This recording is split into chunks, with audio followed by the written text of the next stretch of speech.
Jessica Frost-Ballas here with a video for Trinity Stamps.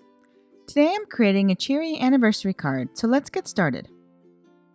First I'm doing a little ink smooshing to create my colorful popsicle.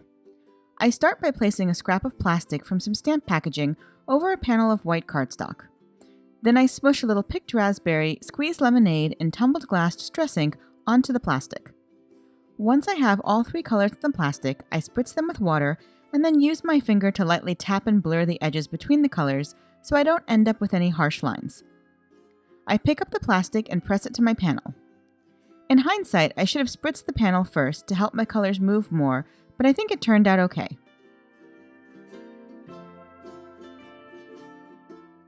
I let the ink soak in for a minute and then peel up the plastic. I repeat the process to add more color to my panel. This time I do remember to spritz the panel first.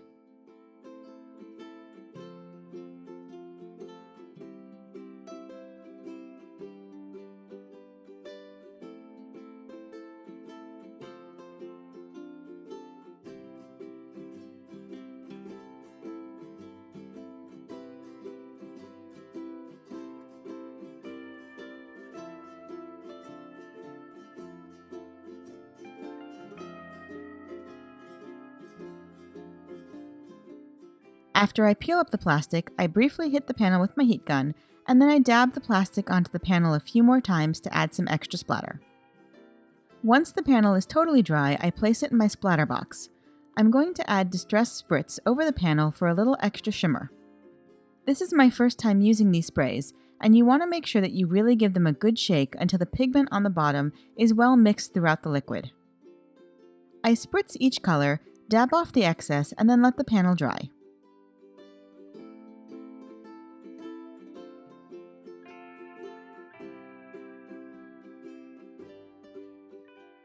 Once it's totally dry, I spritz it one more time with water and blot off the excess with a paper towel. This just adds some lighter splotches across the panel and breaks up some of the color.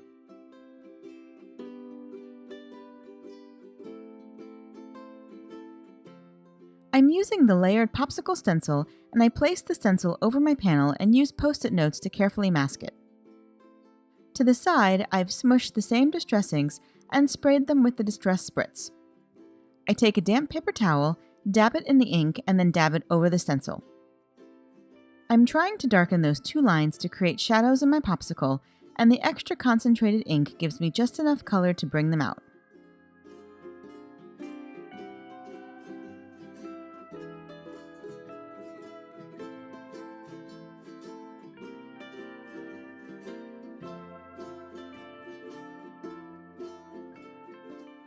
When I peel off the post-it notes, you can see the darker colors.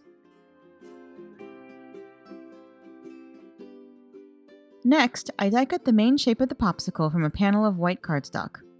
The die is oriented in the same direction as the stenciled panel. Then I adhere acetate to the back of my white panel to create a shaker window.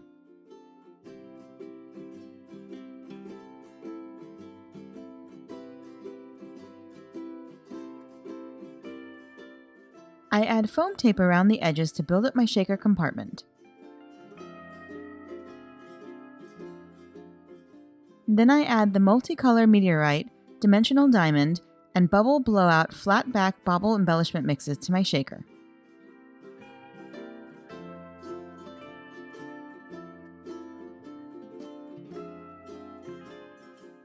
I carefully peel up the adhesive backing and adhere my watercolor smushed panel to seal up the shaker.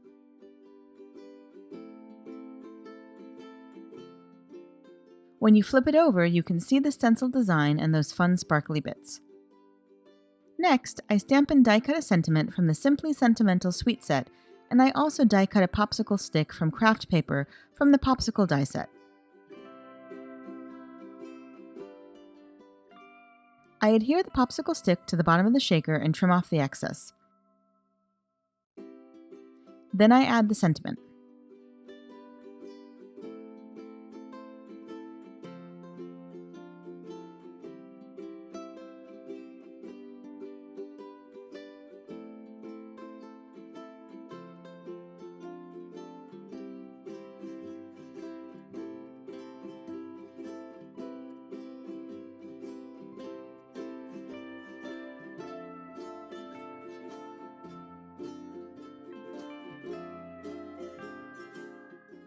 At this point, I realized I forgot to add some extra splatters, so I carefully placed the stencil masks and another die-cut word outline over the card to protect those parts. Then I added splatters of Distress ink and Distress spritz across the panel for a little more color and fun.